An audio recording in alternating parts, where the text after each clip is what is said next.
Good morning and welcome to Travel and Cruise Industry News on Tuesday, December 3rd, 2019. And let's see, make sure that I am live, and I am. That's cool. Got a bunch of things to cover this morning. Those of you that follow me on a personal level, I've got a little gig with the funnel cake business tonight. It's going to be cold, but at least it's not raining.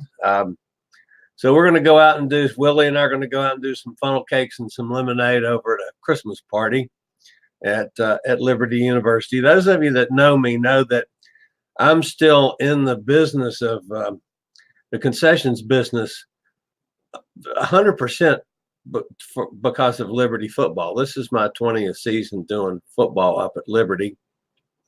And because of that, I do some other things there when they ask, just to keep them happy. There's only, I think, 4 vendors that are approved to operate on campus, and I'm one of them.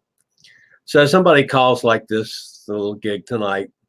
They're at a Christmas party, and they wanted a couple of food vendors. Okay. So I'll go do that tonight. So anyway,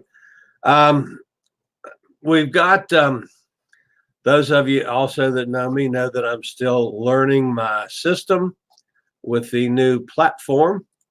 And it's I'm not sure I'm coordinated enough to keep all of this going at the same time, but I'm working at it.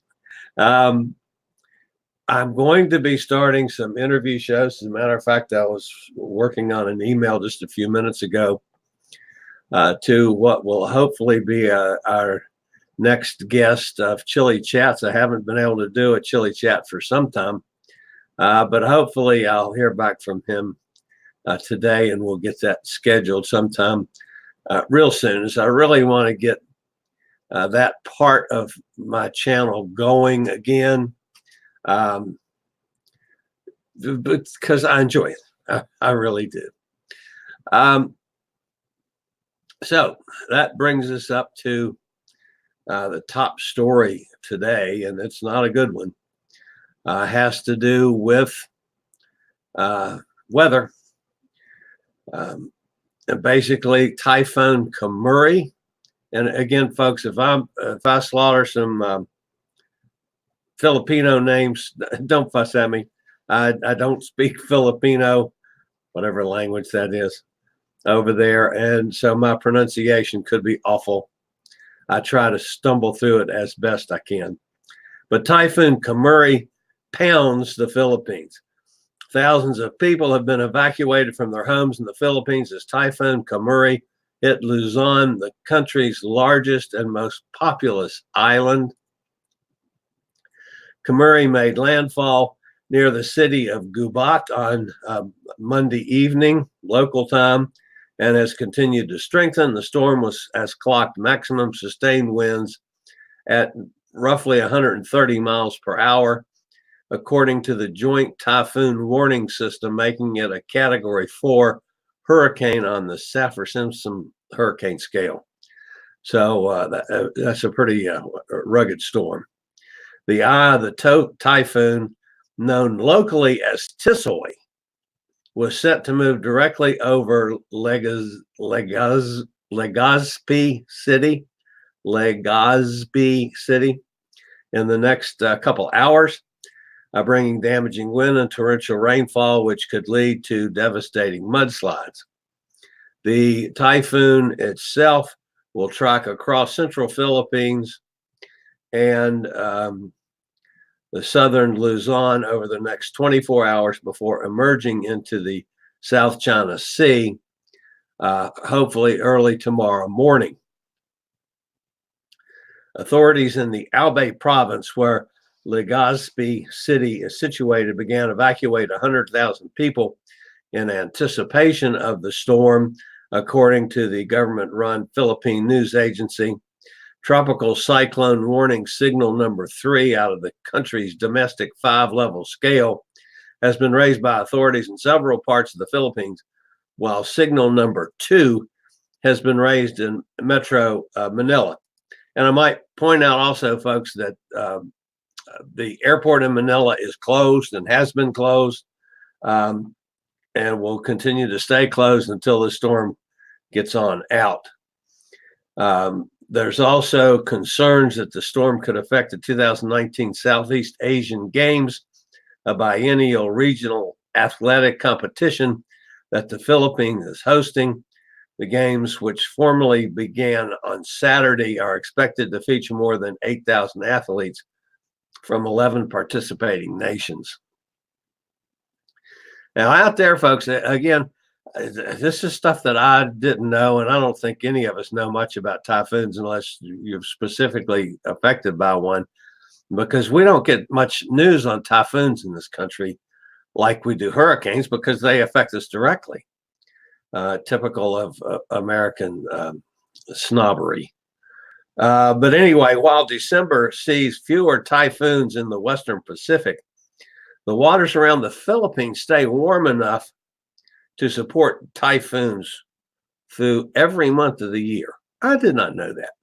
So I learned something new every day in this crazy business. Okay. Yesterday, actually, this was a couple days now, 2 days ago, some information came into our friend Jim Walker, which was actually from a passenger on the Volendam, the Holland America's Volendam. Apparently, the cruise ship ran aground on a sandbar in the Amazon River. Now, that's the Amazon River, folks. So it's a wide river. It's wide enough for cruise ships. The passenger, who did not wish to be identified as a retired Coast Guard officer, the Volendam ran aground on a sandbar in the Amazon River about 4:15 a.m. It took 7 hours to inspect for damage, hull integrity, and they finally got going after shifting ballast to no avail, and finally drained the swimming pool, and it lightened the forward part of the ship enough to get it off the sandbar.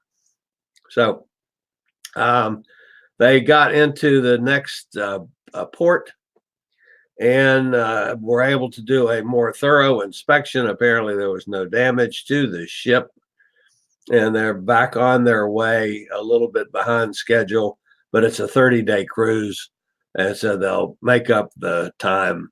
So the Volendam had a little bit of problem in the Amazon River. All right, Carnival Cruise Line. This is actually pretty cool news. For the first time in 7 years, Carnival is basing a cruise ship out of San Diego. The Carnival Miracle began a winter schedule on San Diego over the weekend, and it's going to be there throughout the winter. The cruise schedule began yesterday with a 7-day sailing to the Mexican Riviera. Those of you, if you've ever done the Mexican Riviera, that's one of the most popular cruises out there on Canada, from Los Angeles or San Diego. It stops at Cabo, Puerto Vallarta, and Mazatlan. And that was my second cruise that I ever took, was out of Los Angeles. Excuse me, folks, for coughing in the microphone. As you can tell, I'm still hacking a little bit from my bout with the crud. So one sip of coffee. By the way, folks, I'm drinking fresh ground Costa Rican coffee today. I guess I'll start speaking with a Spanish accent or something. I don't know. But anyway, the Carnival Miracle is starting a number of 3 to, 15-day cruises out of San Diego. There's a bunch of different possibilities. So if any of you are interested in sailing out of San Diego, the Miracle will be there throughout the winter. You can always call me and we can pull it up. At this point, I don't have any of the San Diego cruises on my website, but I need to do that as I get some time. this week and get at least a couple of those cruises up on my website. So anyway, the Miracle is in San Diego. Well, it's not there now. It's sailing, but it's sailed out of San Diego for the first time in 7 years. That's cool. This is, folks, this has no relationship to the fact that my niece is in New Zealand right now. But yesterday, Princess Cruises has issued an apology for its cultural insensitivity after photos of non-native workers dressed in Maori garb surfaced on social media. Maori are the indigenous people of New Zealand. A Facebook user identified as Steve only called attention to the situation in a post this weekend featuring photos of people in what appeared to be an attempt to mimic Maori dress and makeup at a Princess Cruise tent at the port of Tauranga. He noted that the cruise lines often hire local Maori cultural groups to sing or perform dances to welcome the cruisers to shore, which would be legitimate. These apparently were not legitimate Maori folks.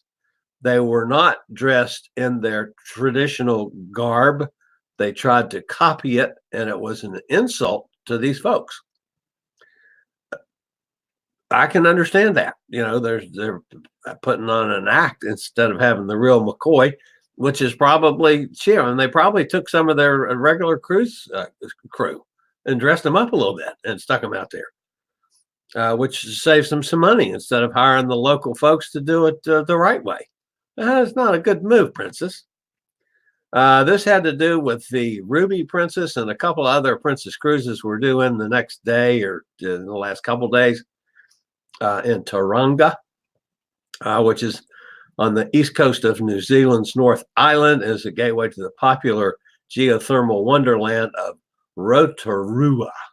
So, princesses, they issued a public apology about this. Apparently, hopefully, they learned something from that. All right, we've got one good news coming out of the Bahamas. And that is a picture of Abaco Inn, which is a 16-room villa resort set on Elbow Key. It was relaunched and has reopened its doors in the wake of Hurricane Dorian. It's now one of 3 Abaco resorts that are now open and accepting guests, including the Abaco Club on Winding Bay and the Sandpiper Inn in Schooner Bay. This is terrific news to everybody out there. And the property who lost 4 villas and 4 rooms as a result of the storm. Our goal was like a phoenix and make the Abaco Inn even better and stronger and more welcoming, said the manager, Tom Hazel, in a letter to guests. We hope to be a part of bringing Elbow Key back to life as we all rebuild and reinvigorate our community. So congratulations to Abaco Inn. And quite frankly, folks, I'm hoping to have a guest on soon to talk about the rebuilding process in that part of the world and how it stands. So that's one of the shows I hope to be doing shortly. The other thing I wanted to point out, folks, every now and then I come across, what's an absolute bargain. I try not to try not to sell on the space. It's not meant to be commercial. It's meant to be informational. I do videos on cruise ships and ports of call, and I do the news show 3 days a week, which is meant to provide information to you guys out there.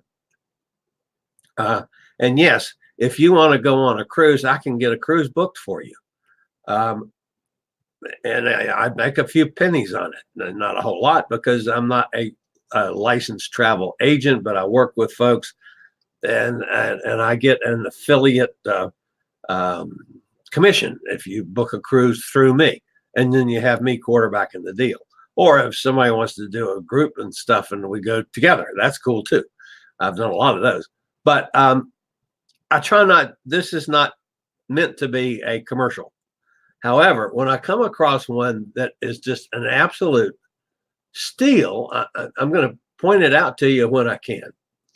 And I came across that this morning. The Carnival Victory, which is still the Carnival Victory, it sails out of Miami. It's a 4-day cruise. Now, this is next week, folks. This is Monday. So you'd have to be available and get to Miami by Monday morning, or Monday afternoon, rather. And it's a 4-day, 4-night cruise that goes to Key West and Cozumel. So it's not anything special. That's just a nice little 4-dayer out of Miami on the Carnival Victory. It starts at $139. Excuse me? I mean, I spend that on a good dinner. $139 for a 4-night cruise. If you want a balcony cabin, they're only $299 for the cruise. A balcony, folks. That's a steal. Now, yeah, it leaves on Monday. But, you know, if you're interested in that, there's cabins available. And wow, if you can get there, I would jump all over that in a heartbeat. That's one of the things when Amanda gets back from New Zealand, and I'm not tied down doing her running her pet sitting business, since I'm semi-retired from the funnel cake business and not having to be tied to that a lot anymore. I'm going to start taking advantage of things like that. Hell, I'll jump on an airplane or drive for that kind of money. Good heavens! So anyway, guys, that's a steal. $139 for a 4-day cruise. Oh, wow. $299 for a balcony. The Carnival Victory, you know, that's going to, next year, it goes in for a major refurbishment, and it's going to come out as the Carnival Radiance. So that's Carnival's way of making new ships. Instead of buying new ships, they take an old one and they totally redo it and put a new name on it. So it looks like it's something new. But anyway, you know, they did that earlier this year with the Carnival Sunrise. That used to be the Carnival Triumph, which is a ship that I sailed, I don't know, 18, 20 years ago, a long time ago. But anyway, that about wraps up this morning. If you're new to this space, welcome. We talk about travel and cruise industry stuff every Tuesday, Thursday, and Saturday at 6 a.m.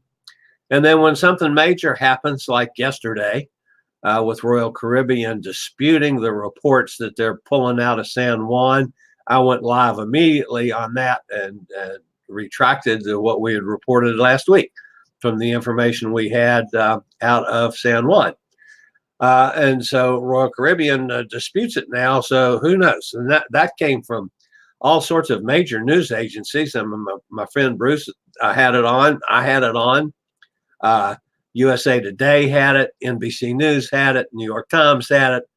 The Washington Post had it. And all of a sudden, Royal Caribbean says, "Oh, no. That's not true. We're not pulling out of San Juan." So, but anyway, something major like that happens, you know, I'll pop on the air or get a video up as quickly as possible. And as always, folks, if you're watching this for the first time, I always appreciate a thumbs up. That lets YouTube know that you've watched and you either like what I'm doing, or you can give me a thumbs down if you don't like what I'm doing. I don't care about that either. But it tells YouTube that you're engaged and watching, and we appreciate that. Again, I'm getting used to this platform that we are now using, which is StreamYard. This is a live StreamYard show, and it will become a video on YouTube and Facebook very shortly.